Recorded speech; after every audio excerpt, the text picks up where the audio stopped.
¿Acaso no son estas riquezas la prueba de que Dios me bendice? Si estuviera enojado conmigo, ¿por qué prospero más que los demás?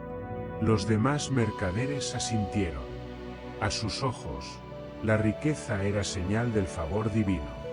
Si Dios castigaba a los malvados, entonces los pobres lo eran por su propia culpa. Malaquías no apartó la mirada de Eleazar. Había escuchado este argumento antes. Los impíos prosperaban, los justos sufrían, y Dios parecía guardar silencio. Pero el profeta ya conocía la respuesta del Altísimo. ¿Acaso crees que el Señor aprueba la injusticia porque aún no ha venido el juicio? ¿Crees que su paciencia es señal de su aprobación? El comerciante se cruzó de brazos. Yo ofrezco sacrificios en el templo. Doy mis ofrendas. Pago mis diezmos. ¿Qué más se supone que debo hacer?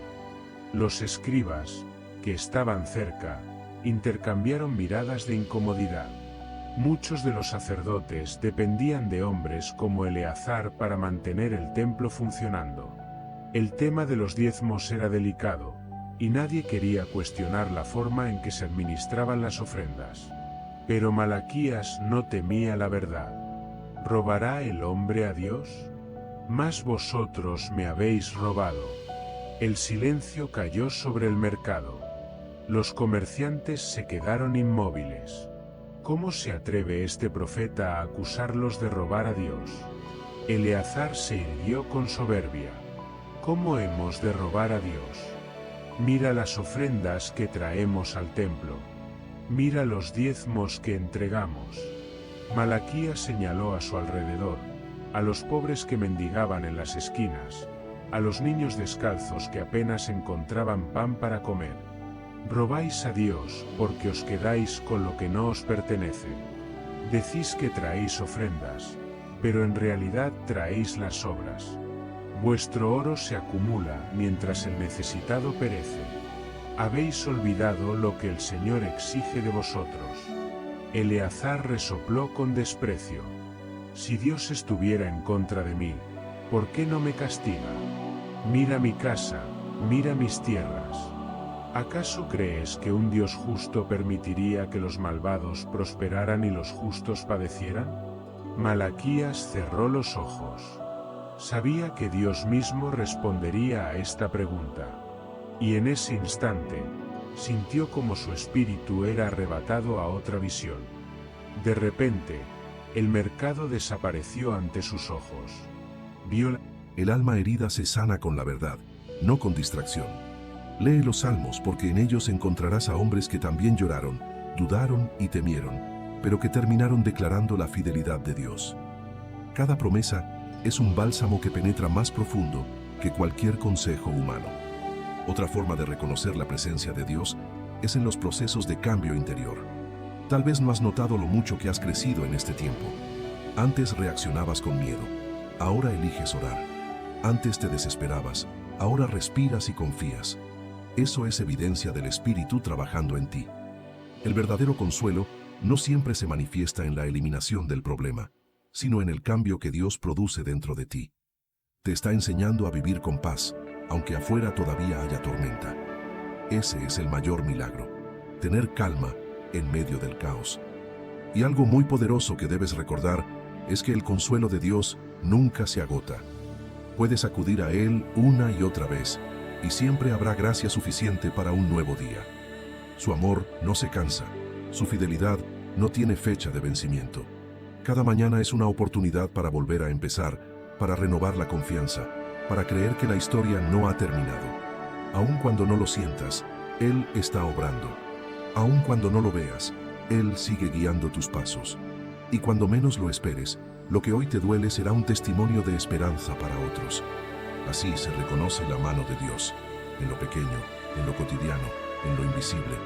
No esperes ver fuego ni truenos, busca su voz en la calma, en la palabra que llega justo a tiempo, en la paz que no tiene explicación. El consuelo divino no siempre quita el peso, pero te da la fuerza para cargarlo con dignidad. Esa es la diferencia entre vivir con miedo y vivir con fe. Parte 6. cómo fortalecer tu relación con Dios y vivir en una confianza constante. Llegar a confiar verdaderamente en Dios no es cuestión de un momento emocional, sino de una relación profunda, viva y constante. La confianza no nace de la nada, se construye. Es como una planta que necesita ser regada cada día, porque si no se alimenta, se seca. Y con Dios ocurre igual. La confianza crece cuando se cultiva la relación, cuando se conversa con Él, cuando se aprende a reconocerlo no solo en las bendiciones, sino también en las pruebas. Hay personas que dicen que su fe se ha debilitado, pero si observas de cerca, lo que en realidad ha pasado es que dejaron de hablar con Dios, dejaron de buscarlo, dejaron de escucharlo, dejaron de depender de Él en lo cotidiano. Y cuando el corazón se desconecta de su fuente, el alma empieza a sentir ansiedad, soledad, inseguridad. Por eso, mantener la confianza viva requiere mantener viva la relación. No puedes confiar en alguien que no conoces, y por eso la verdades de los demás y fomentar una cultura de servicio en nuestra comunidad de fe son maneras prácticas de vivir según este mandamiento. Al mismo tiempo, enfrentamos desafíos como el orgullo, el deseo de reconocimiento y la necesidad de mantener un equilibrio saludable entre servir a los demás y cuidar de nosotros mismos. A través de esta enseñanza, Jesús no solo redefine lo que significa ser grande, sino que también nos invita a una vida de servicio que es verdaderamente liberadora y transformadora. Este camino no es fácil, pero es increíblemente enriquecedor y es el corazón del discipulado cristiano. Al seguir este camino, no solo nos acercamos más a Cristo, sino que también dejamos una huella duradera en el mundo, mostrando el poder del amor y la humildad en acción. Número 9. Lucas 12, versículo 15.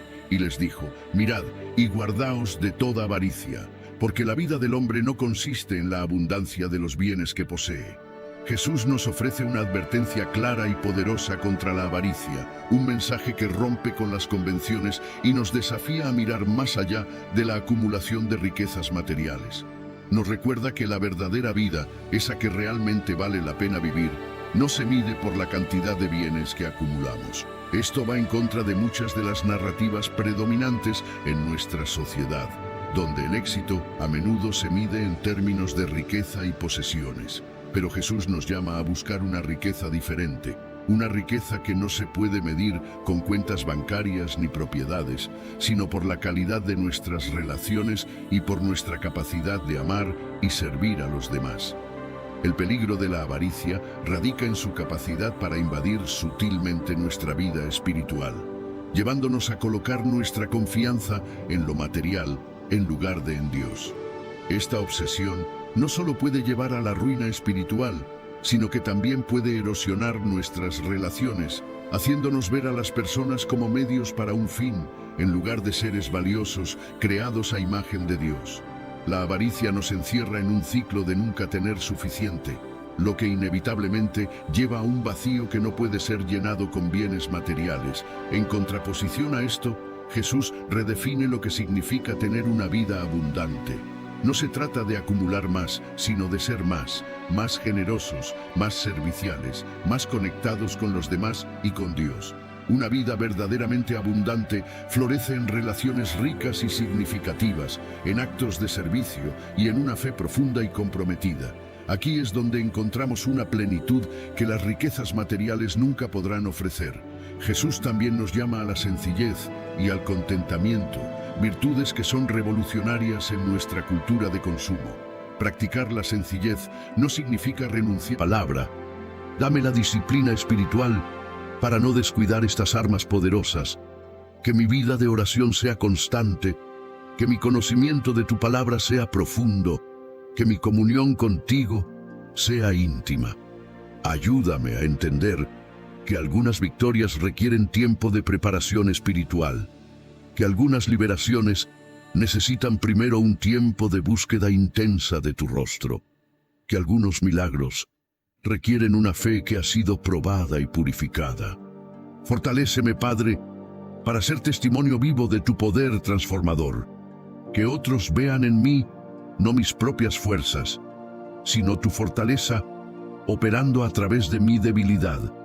Como dice 2 Corintios 12:9, te basta mi gracia, porque mi poder se perfecciona en la debilidad. Que mi testimonio no sea solo de palabras, sino de una vida transformada, de un carácter moldeado por tu espíritu, de decisiones que reflejan tu sabiduría, de reacciones que demuestran tu amor operando en mí. Dame valor para tomar decisiones difíciles cuando sea necesario, para decir no cuando deba decir no, para decir sí cuando deba decir sí. Que tu sabiduría guíe cada elección y que tu fortaleza me sostenga en las consecuencias de mis decisiones correctas. Señor, algunas batallas se ganan en el momento de la decisión, cuando escojo hacer lo correcto, aunque sea difícil, cuando elijo tu camino, aunque sea impopular, cuando decido confiar en ti, aunque no entienda las circunstancias. Fortalece mi espíritu para perseverar cuando el camino se haga largo, cuando los resultados tarden en llegar, cuando la fe sea probada por las circunstancias. Que mi perseverancia sea testimonio de que mi esperanza está puesta en ti, no en las circunstancias. Padre, en los momentos cuando sienta que no puedo más, cuando las fuerzas se agoten, cuando la fe tambalee, recuérdame que tu poder se perfecciona en mi debilidad, que tu gracia es suficiente, que tu amor nunca falla.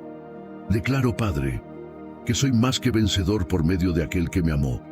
Esta no es arrogancia humana, es confianza en tu poder. No confío en mis habilidades, sino en tu capacidad. No me glorío en mis fuerzas, sino en tu fortaleza que se manifiesta a través de mí.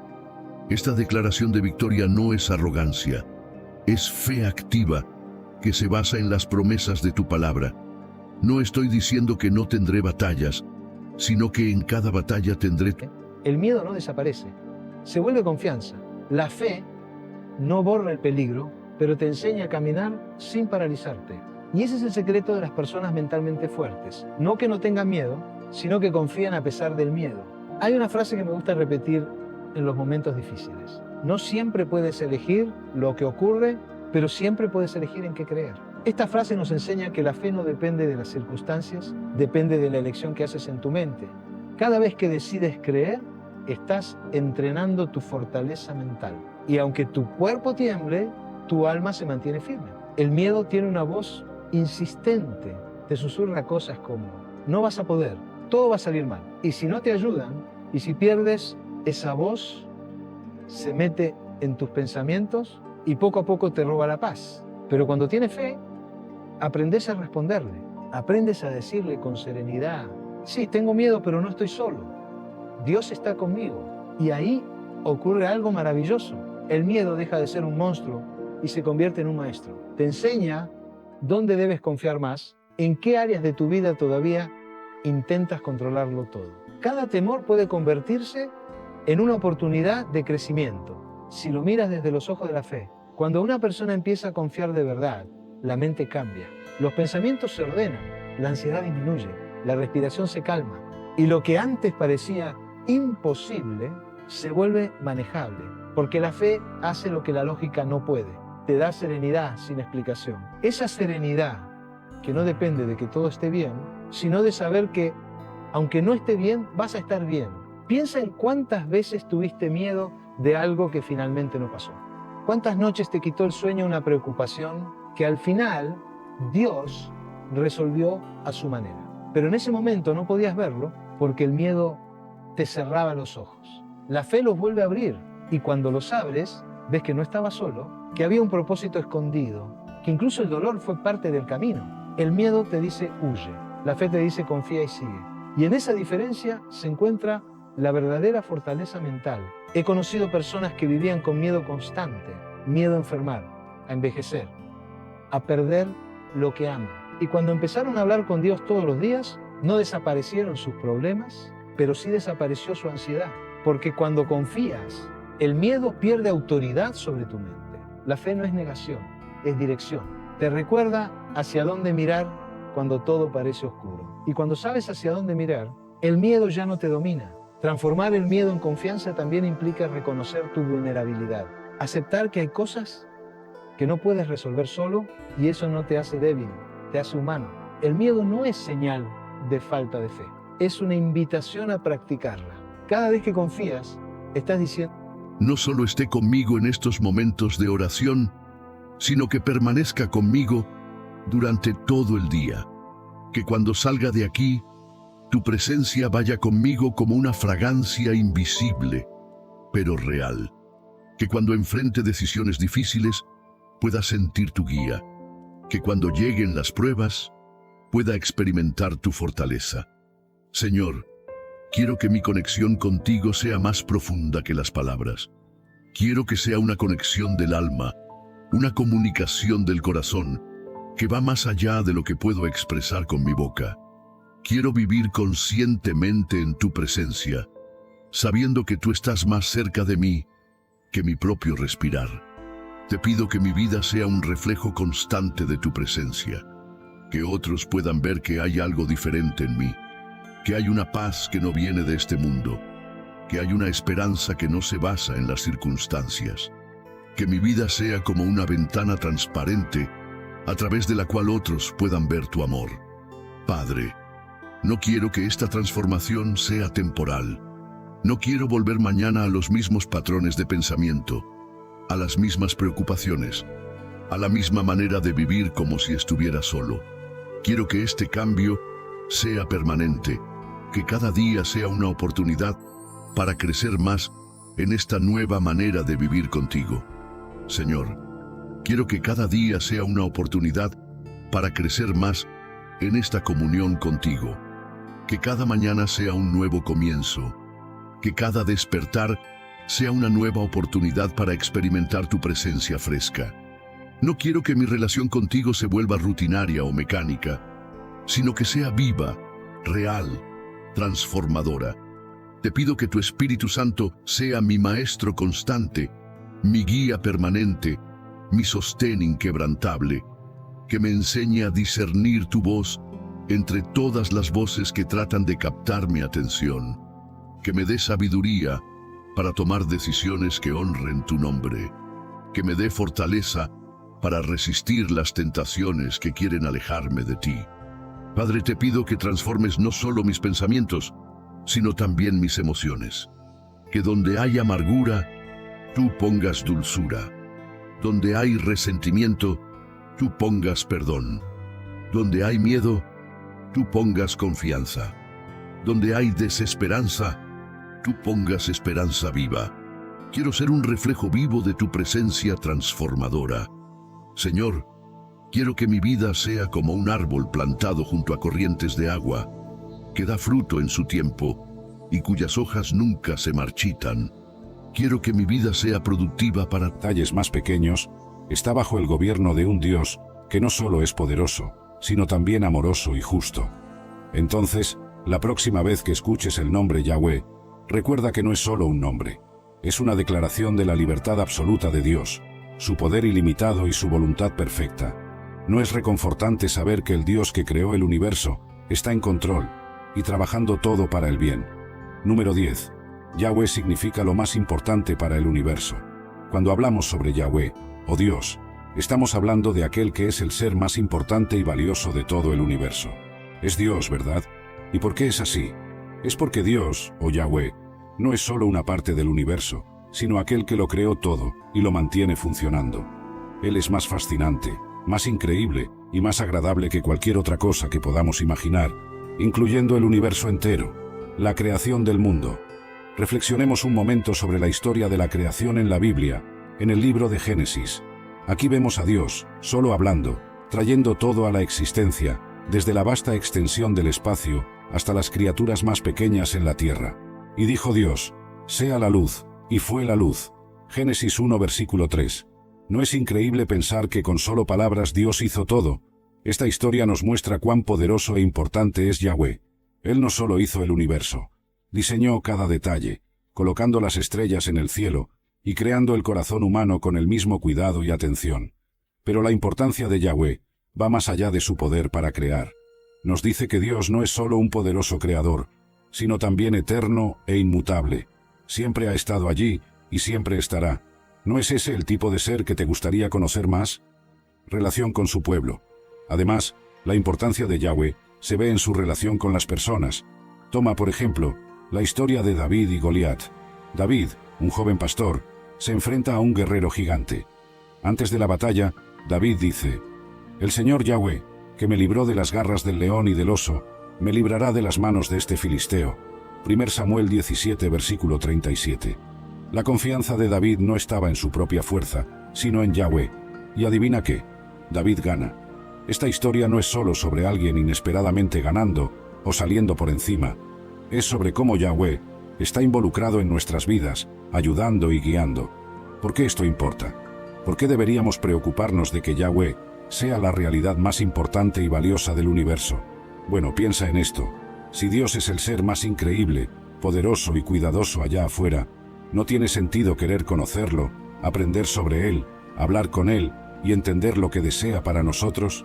Es como encontrar el mayor tesoro del universo y darse cuenta de que no es oro o diamantes, sino una relación con Yahweh. Y aquí hay algo más para considerar.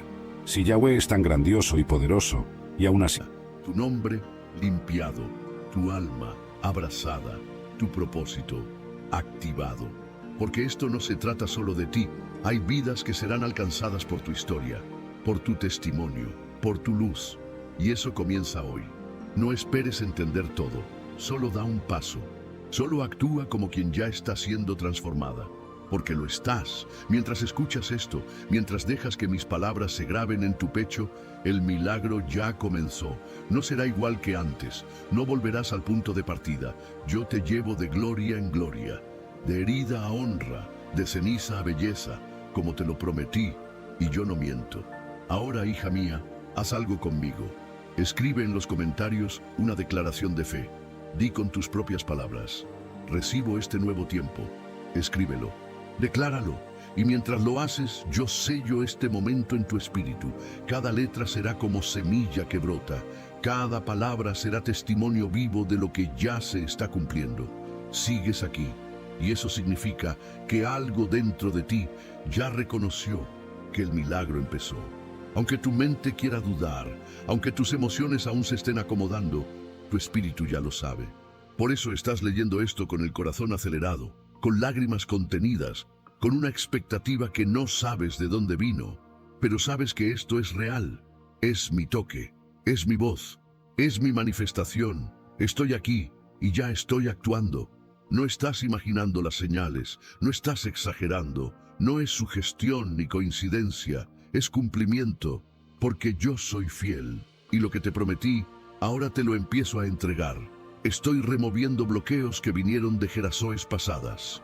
Estoy limpiando atmósferas que no eran tuyas. Estoy tocando lugares que nadie más podía tocar. Lugares profundos, secretos, donde escondiste las heridas más antiguas. Estoy entrando donde tú misma no sabías cómo llegar. Porque yo sí sé cómo tocarte sin romperte, cómo sanarte sin culparte, cómo reconstruirte sin forzarte. Hoy te confirmo, la transformación comenzó. Y no es algo emocional ni momentáneo, es una obra duradera. Estoy estableciendo una nueva seguridad espiritual en ti. Te vas a dar cuenta en las próximas horas, cuando mi paz no se vaya, aunque las circunstancias no cambien del todo. Vas a notar que lo que antes te hacía tambalear, ahora ya no tiene poder, porque estoy afirmando tu interior, como dice mi palabra. Él da fuerza al cansado y multiplica las fuerzas al que no tiene ninguna. Estoy tocando tu voz, esa que por mucho tiempo fue callada, reprimida, minimizada. Ahora va a sonar distinta, no porque gritarás más fuerte, sino porque hablarás como autoridad espiritual. Lo que digas con fe será escuchado en los cielos. Tus oraciones serán flechas, tus palabras serán semillas, tu voz será instrumento de cambio. No fuiste creada para quedarte en silencio, fuiste creada para declarar. Estoy también ordenando tu entorno emocional. Sí, Tu mente sienten que ya no tienen esperanza. Pero aquí es donde entra la fe. La fe no solo es para los momentos en los que todo va bien. La fe es para los momentos en los que sientes que todo se acabó. Para cuando crees que no hay salida. Para cuando sientes que Dios ya no te puede restaurar. Mira lo que dice Proverbios 24. Porque 7 veces cae el justo y vuelve a levantarse, mas los impíos caerán en el mal. Fíjate bien, no dice el justo nunca cae, dice que 7 veces cae, pero vuelve a levantarse. Esto significa que incluso las personas que buscan a Dios pueden tropezar, pueden fallar, pueden cometer errores, pero la diferencia entre alguien que tiene fe y alguien que no, es que el que tiene fe se levanta. Mira la vida de Pedro. Él fue uno de los discípulos más cercanos a Jesús. Caminó con él, vio milagros, aprendió directamente del Maestro, pero cuando llegó la prueba más grande, negó a Jesús 3 veces. Imagínate cómo se sintió. Seguramente pensó que todo estaba perdido, que había arruinado su propósito, que ya no tenía remedio. Pero Jesús no lo desechó. Al contrario, después de resucitar, lo buscó. Y no solo lo perdonó, sino que lo restauró y lo puso como líder de la iglesia. Esa es la gracia de Dios. A veces nos equivocamos, a veces fallamos, a veces tomamos caminos equivocados, pero eso no significa que Dios haya terminado con nosotros. El problema es que muchos se quedan atrapados en la culpa. En vez de levantarse, en vez de aceptar el perdón de Dios, se castigan a sí mismos. Se dicen que no son dignos, que ya no tienen oportunidad, que Dios ya no los puede usar. Pero la fe no es solo creer en Dios, es creerle a Dios. Y si Él dice que te perdona, si Él dice que hay restauración, entonces no tienes por qué seguir viviendo en condenación. Mira lo que dice Miqueas 7. No te alegres de mí, enemiga mía, porque aunque caí, me levantaré. Aunque more en tinieblas, Jehová será mi luz. ¿Ves lo que dice? Aunque caí, me levantaré. Esa es la actitud de alguien con fe. Así que la 11ª clave para fortalecer tu mente con la fe es esta. Cuando caigas, levántate con la certeza de que Dios aún tiene planes para ti. Porque no importa cuántas veces te hayas equivocado, no importa cuán grande haya sido tu error, si vuelves a Dios con un corazón sincero, Él siempre estará dispuesto a restaurarte.